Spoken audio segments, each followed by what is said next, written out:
Hi guys, Bew Squalor here, bringing you an episode Madden 17 in 2020.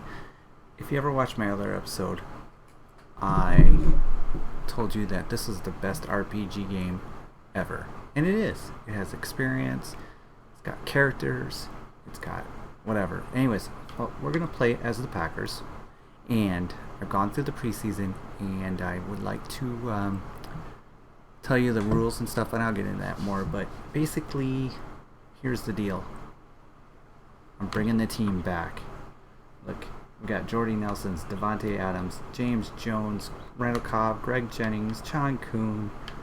Offensive line, there are a couple players that I could have brought back that were former Packers in the top 100, but I ran out of salary cap, and I really didn't want to just tank the team either, so, but it's funny when you look through this, being in the future and seeing these players you haven't thought about in a really long time. MT Jennings, look at that, we could bring MT Jennings back, who is a 73 only in Madden. We could let's see,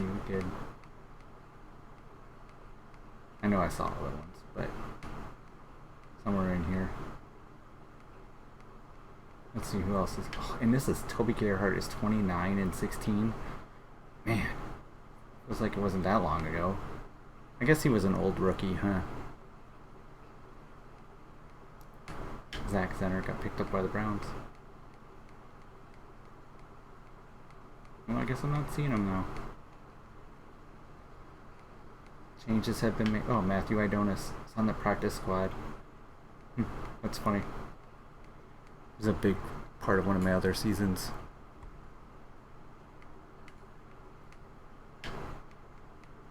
Oh, Tim Mastay, look at that. Anyways, he's not in there. Huh. Someone must have picked him up. But Colin Jenkins was on there. A couple others. Maybe they retired. I don't even know how that works, but is that under transactions? It's been a while since I played Madden 17, which I have Madden 19 and Madden 20. I kind of like this one the best, except for regression. 20's regression's pretty good. Madden 19's regression was bad. And I think this one is pretty rough too, but it's been too long since I played it. Yeah, James Jones is... Greg Jennings, they weren't very nice to Greg Jennings. For considering he's 32, they really jumped on that one and said, nope, you're not good anymore.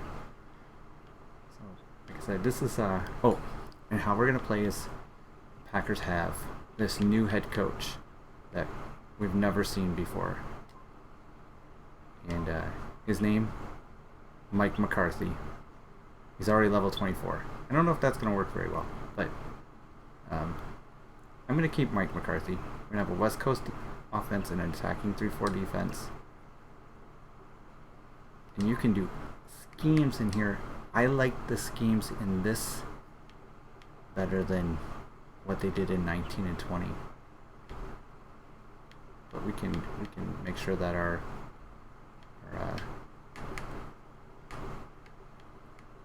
we got big run blocking. We want to be a run blocking team. 3-4 run stoppers. See, this should be attacking. Can you get speed rusher? Physical? Versatile? Post tackle. Pass rusher. Cover. So we need some coverage too. Pass rusher. Balanced. Man to man maybe? Or zone? Balanced, I guess. Want a clutch punter? Let's try clutch punter. I don't know, it's kind of fun to play with. Anyways, that's it. But yeah, so we went through, I signed some players. I have my sheet that I always have. And that's what I'm currently working on, is the roster so I can call games, because we're going to do that too. Did sign some players, that's for sure. Signed 2 players each round. And the first 2 players to sign were James Jones and John Kuhn. The second round was my most favorite, you can't see him, but Tyreek Hill and then Trey Archer, because they're amazing. And then I brought in, that's right, it's this way for that. Desmond Bishop came back. It's old now and slow, but whatever. Kind of a work in progress. And Quentin Dunbar was on a practice squad, so I picked him up. He's a middle linebacker. Oh, you can't see him here. Greg Jennings. And Sean Powell, the punter, because I can't stand Tim Mastey. And this is my current practice squad, which only one of these people weren't actually from the Packers team, which was Hassan Ridgeway here. So let me see how that looks. For training, I'm going to do the first 3 like they have. This is the first 3 draft picks from the prior year. I wanted to cut Jason Spriggs because he's a Yicky, but it's funny he's a 2nd round pick overall. I forget about that. And then Kyler Fackrell. So yeah, Kenny Clark's a rookie, 76. When you play Madden 2020, it's just so different. The players are so different, but we're running the same scheme. So yeah, except for on offense. Anyways, I'm going to do this practice and I'll come back. So we got a silver.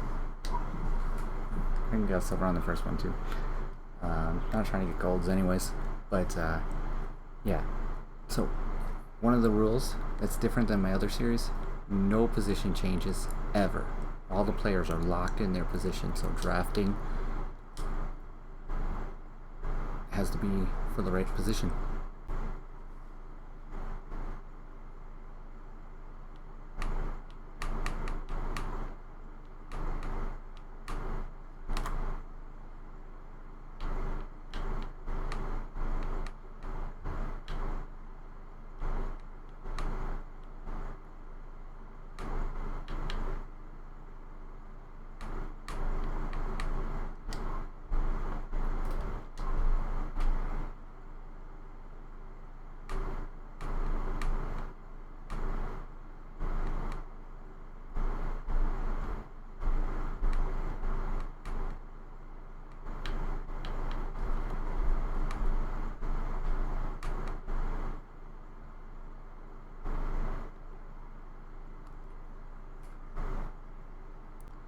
Cool part about Madden 17, differences of teams. Jaguars 78, Packers 86. Madden 20, they're pretty much all the same within a few points. I think I'm going to have to check that out.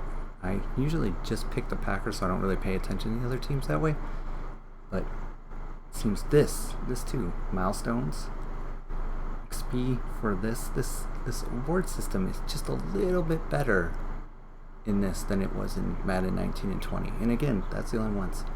Now, for franchise mode, I heard that Madden 05 is the best for franchise mode, but I can't go back that far.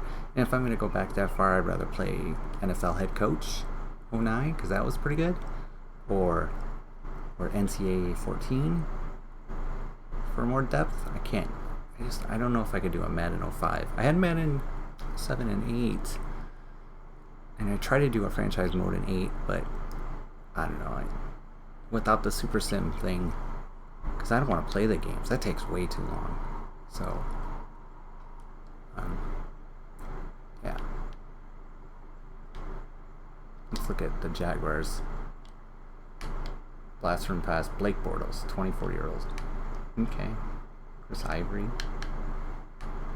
Derek Coleman. Hey. Allen Robinson. Alan Hearns and Allen Robinson are still on the Jaguars. Marquise Lee. Oh, this is just like such a blast from the past. Look, Mercedes Lewis is a Packer. Still a Packer. He's only 32 in this. Still playing.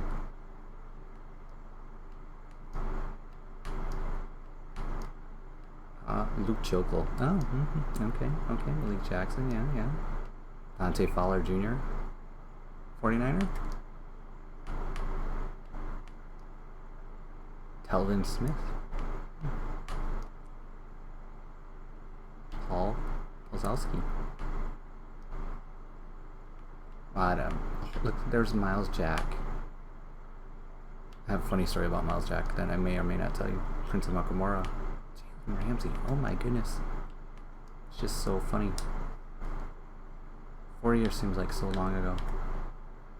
It is. Alright, jump forward. Slow mode. I hope the recording is good because it's so hard to tell with this crappy computer. Well, that was a short kick. Jalen Ramsey is returning punts. They supposedly fixed that in 20, but they still don't have that right. I'll be back. Alright guys, this is going to be weird because I don't have the preview mode on for OBS, so I'm wondering if that's going to make this better.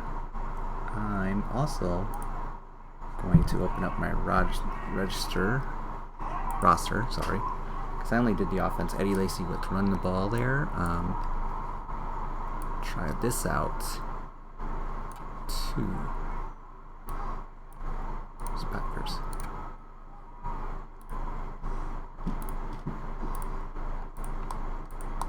Alright, so here we go. Second down and 5. 5-yard run for Eddie Lacy. We are going to be in the shotgun with Eddie Lacy to his left. It's a draw. Nope, fake. Drop back. Pass over the middle. Broken up for Jordy Nelson.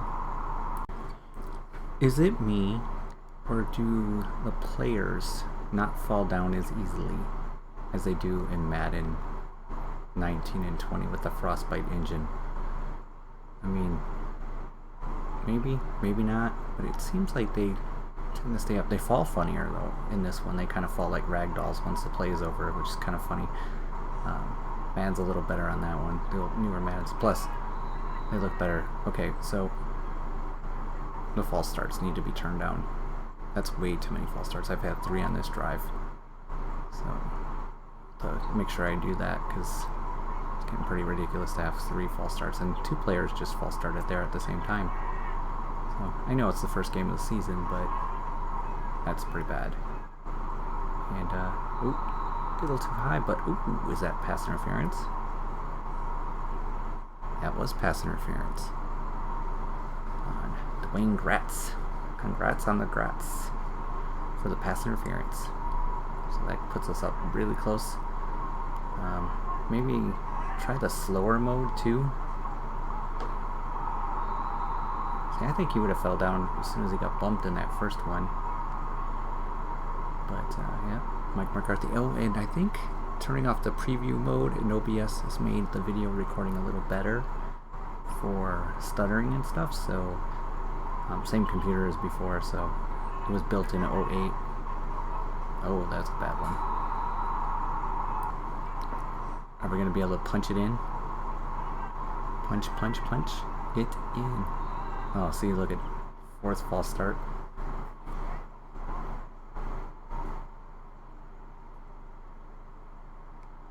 Definitely going to lower the false starts. I picked some on sliders, but that's too many false starts.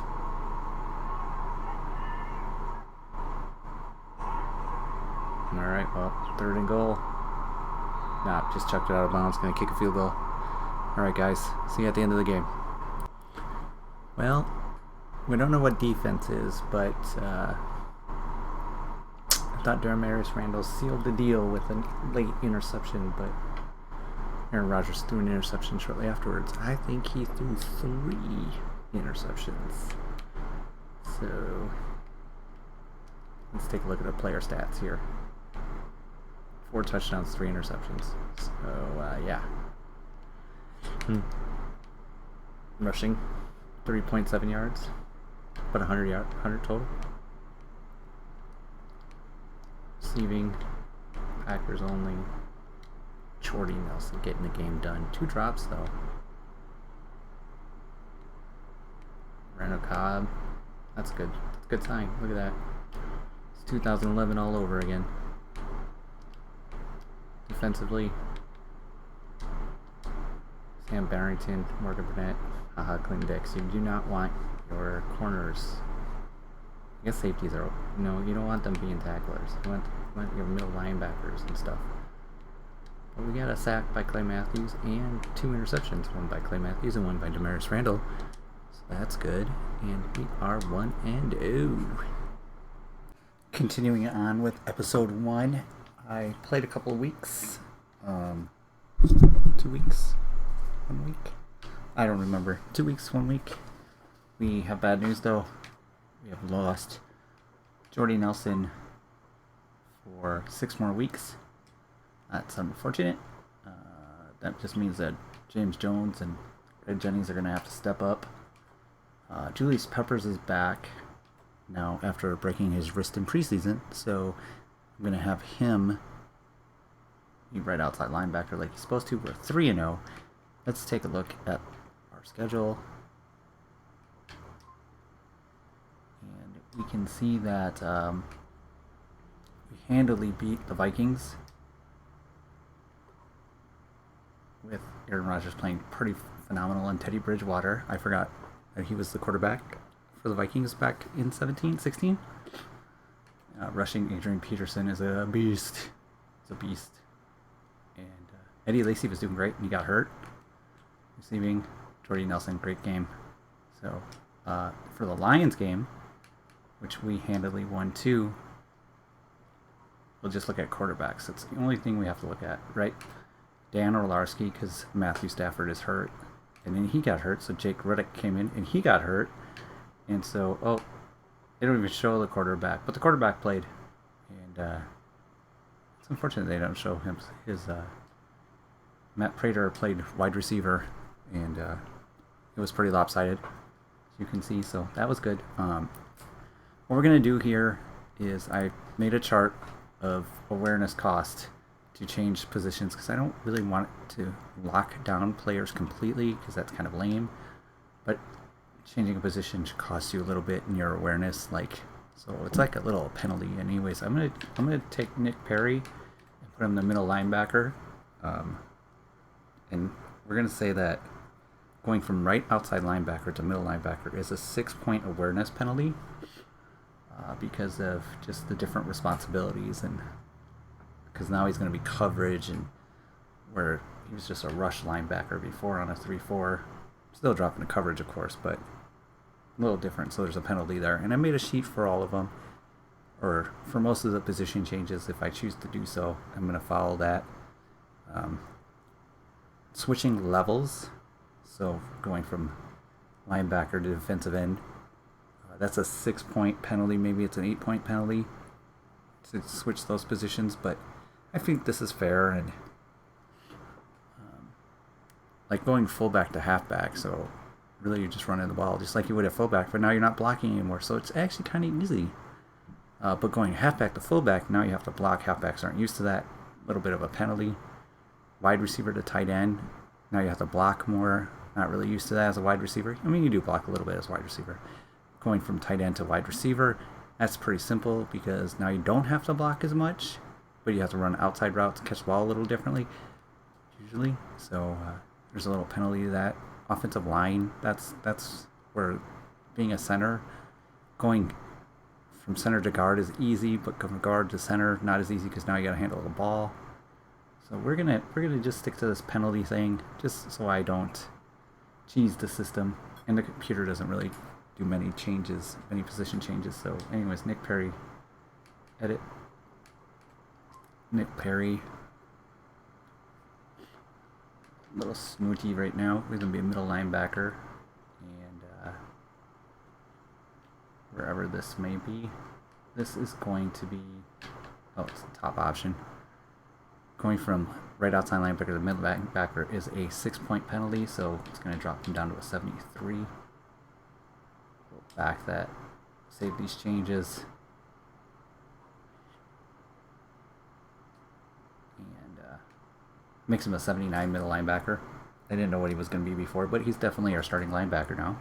Sam Barrington, Desmond Bishop gets pushed to the bench. I'm okay with that because I just brought him in for nostalgia purposes. He's kind of slow. Jake Ryan is actually better.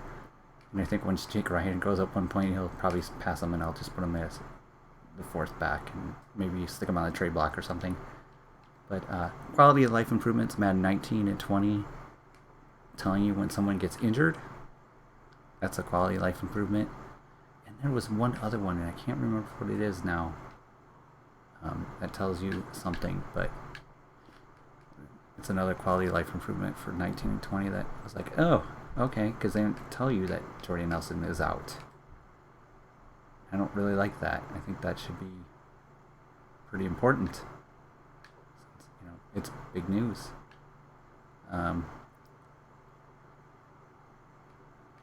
Might trade J.C. Treader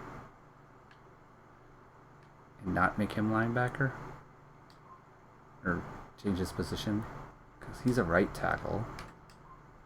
He's a center, so going from center to right tackle, I don't have that one yet.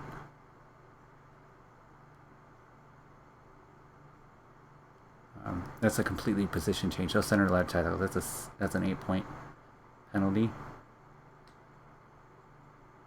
He's 25. He is 27. Oh, I kind of see why I did that. I'll have to think about that one if Brian Bulaga gets replaced for J.C. Treader. Just change their positions.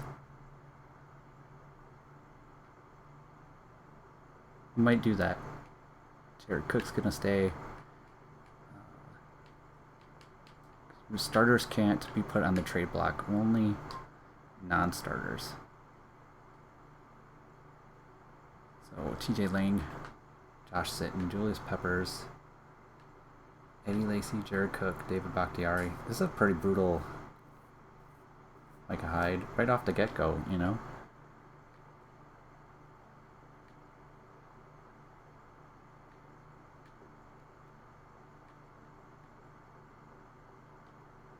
And maybe J.C. Treader, because Bulaga wasn't on here. Yeah, I don't know. I gotta think about it. We're going to end this episode with us trying to sign TJ Lang. He would like $9.65 million a year for 4 years. 28 years old, but quick development, which isn't that great. So we'll give him 7.